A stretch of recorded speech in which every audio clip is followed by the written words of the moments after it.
To Bay Area Boulevard out there, which is of course by Baybrook Mall, came inbound, and we've already seen him at least hit one police cruiser. Don't know if he's hit anyone else at this point, but his car, as you pointed out, Mel, did have damage before he rear-ended that police cruiser. Yeah, that's what it looks like. Now, here we go again. Kind of hard to tell what model Honda this is. Looks like an older model, however.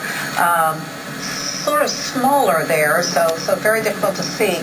It does not appear as though there is a second person in the car. I-45 coming northbound. This is the Gulf Freeway. This has been a wild, reckless, dangerous ride. This is the scene, that silver car you see right there. This chase has been going on for quite some time. We understand they're on or stop. You see all the police vehicles that are following this silver four-door that you see in your screen. We also don't know exactly how many people are inside this chase vehicle, but we're trying to follow that as well. The big question for police is, why is the suspect running? Because we've seen it. We're now seeing a lot more cars, and that appears to be, there he goes again, smashed right into that SUV, police SUV, spinning around, and it looks a portion of the bumper just fell off. He is now locked in. This is at the Broadway exit, and you can see all the officers getting out of the car. Weapons are drawn at this point. You can see they're going for the suspect. He's now on the ground. Looks like they're definitely trying to subdue him right at this point. And it appears as though he is the only one. And Andy, I know you're trying to show us a fairly tight shot of him, but as you saw just a moment ago, there must have been at least a half dozen or more police vehicles in hot pursuit here, and we see them now all gathering around him.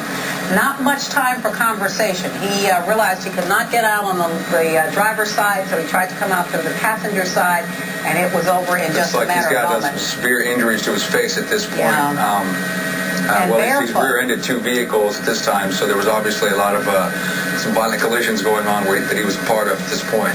Well, and the lucky thing is that he did not smash Andy Bass into anybody else. He tried to rear end that police SUV, and then he spun around several times, but fortunately did not take out any innocent civilians who also happened to be on the road at that time. Here we go. Two collisions at this point. Here's a first collision that he took out. This police cruiser here. The other one looks like it's a, can't tell if that's an HPD cruiser or not, but he just plows right into the back. And KHOU.com.